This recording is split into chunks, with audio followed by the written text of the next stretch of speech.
Zacchaeus was short. We all know that, right?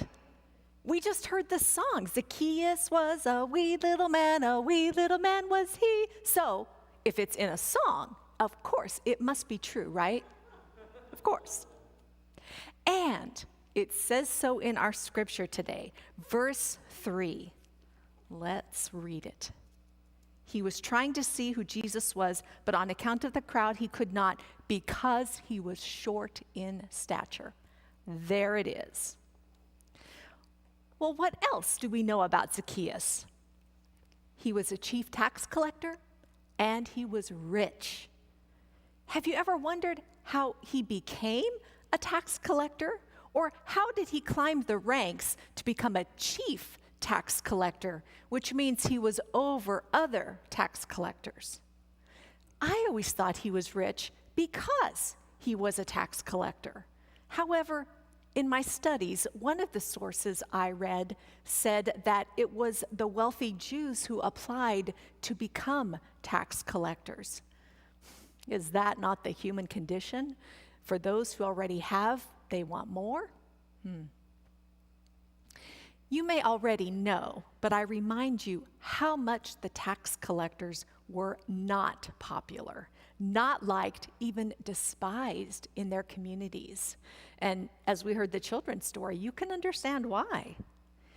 We would feel about them like we feel about, well, why don't you fill in the blank?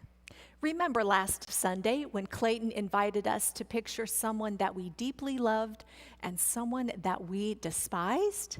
Well, it would be that person who we despised. That is how tax collectors were thought of. People did not like, dare I say, hated them, because they not only collected what was owed to the Roman government, but they added their own substantial fees and padded the amount of the taxes in order to continue growing their own bank accounts.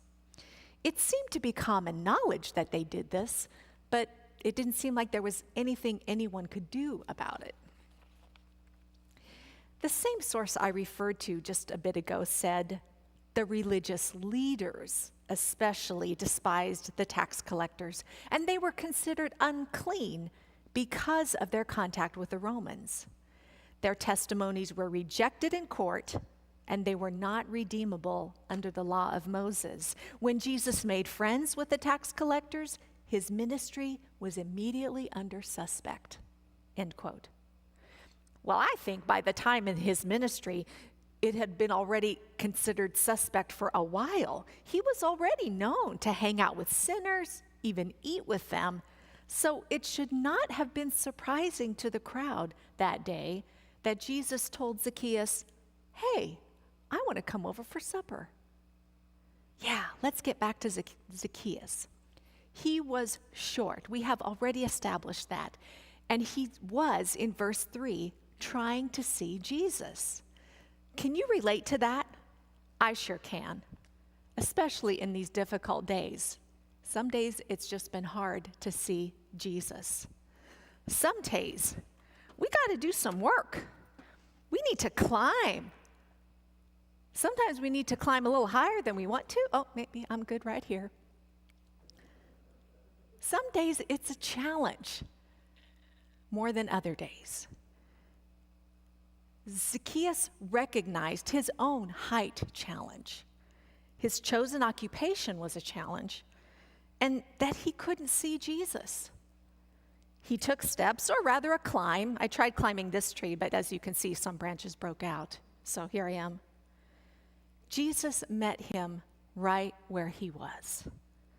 When Zacchaeus positioned himself to look and be able to see Jesus, he moved around until he could see him. And then, wait for it, Jesus positioned himself to see Zacchaeus. Here, it says it in verse 5. When Jesus came to the place, he looked up and he said, "Zacchaeus, hurry and come down, for I must stay at your house today."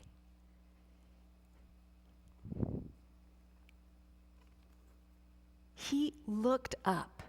So Zacchaeus was seeing him, he was seeing Zacchaeus, and then Jesus speaks. And that is what we as a church have been paying attention to over these Sundays for a while. What is Jesus saying? Here he is saying, hurry up and come down because I'm going to come eat at your house. Maybe he's saying to us, hurry up and go visit that neighbor who is lonely. Hurry up and take some food to someone who needs it. Hurry up and spend some time with me.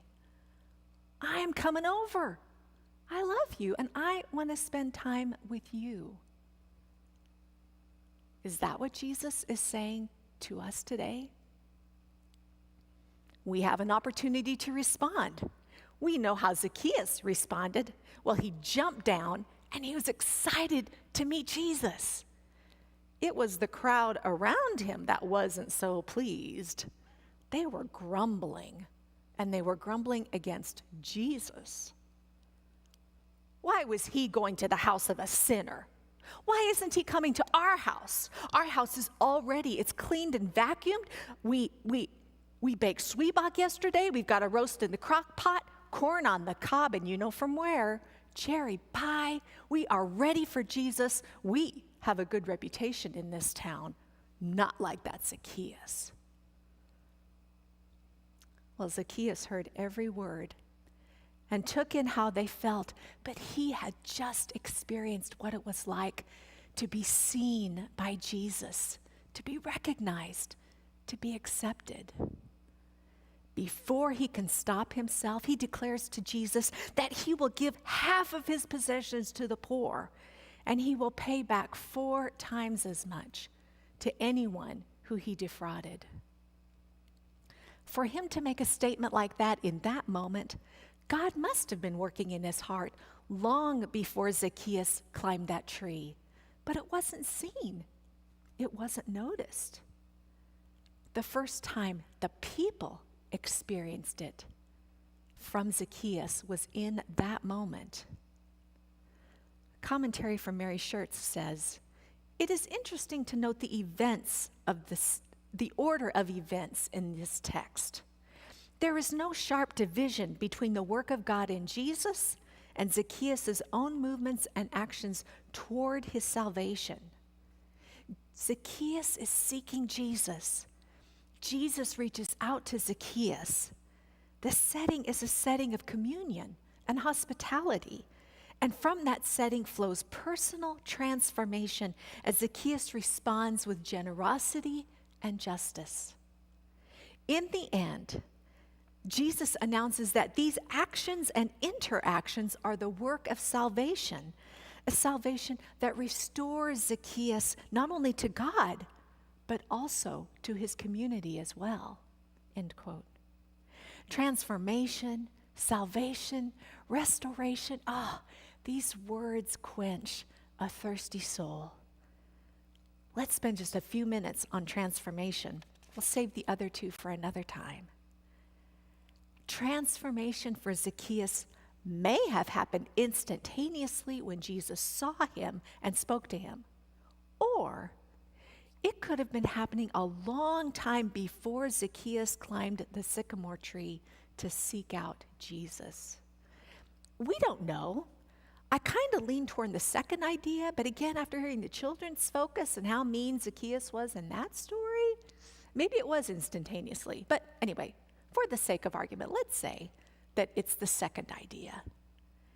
The people around Zacchaeus, including those he collected taxes from, couldn't see the transformation that was going on inside him. But he emerged that day as a seeker of justice and wanting to make things right with those he had wronged. Who could have guessed this was going to happen?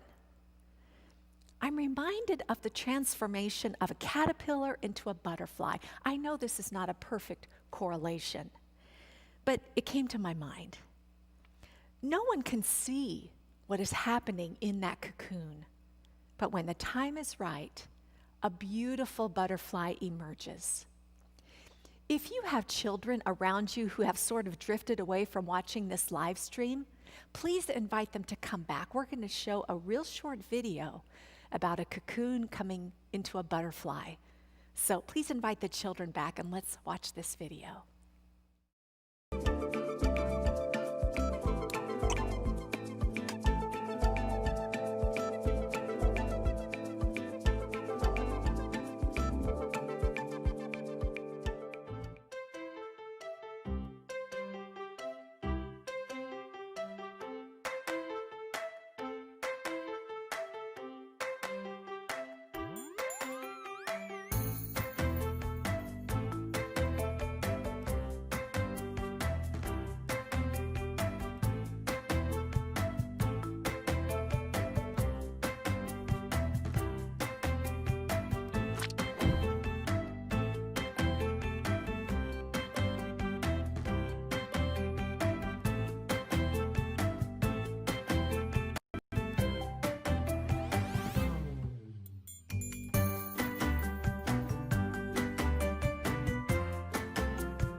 Transformation. If you are wondering why we should care about this scripture that is often relegated to just a really fun, neat children's story, it is because God still transforms lives. God never gave up on Zacchaeus during his life, and God does not give up on us, and we should not give up on each other. Sisters and brothers, we cannot know beyond the shadow of doubt what is happening in a person's life, how God is working on their inside. We cannot guess, we cannot assume, but we can pray for God's continuing transforming power to be at work in every person we meet, and especially those we disagree with. And I'm saying this as much to myself as I'm saying it to you. Do not write people off because of what they say or post or write, especially if they are on the complete opposite side of the fence on whatever than you are, on anything. And maybe we can't talk to them right now. Maybe we even have to unfollow them on Facebook or Twitter, or Instagram, or whatever social media that you enjoy, just for a time. But we should continue to pray for them. For we never know when Jesus will stop by their house, when Jesus will offer them love, grace, and mercy, and they will experience it in a way that they never have before. They may not look exactly like a butterfly, but they may want to live in and offer to others that same love, grace, and mercy. We can pray that for others because, my friends, it is very likely that others are praying that for us. Hear these words from 2 Corinthians 3, verses 17 and 18. Now the Lord is the Spirit, and where the Spirit of the Lord is, there is freedom. And all of us, with unveiled faces, seeing the glory of the Lord as though reflected in a mirror, are being transformed into the same image from one degree of glory to another. For this comes from the Lord, the Spirit. I end with these questions. Will you open yourself to God's transforming work in your life? And will you pray for God's transforming work in the lives of others? May God's transforming power be at work in all of us. May it be so.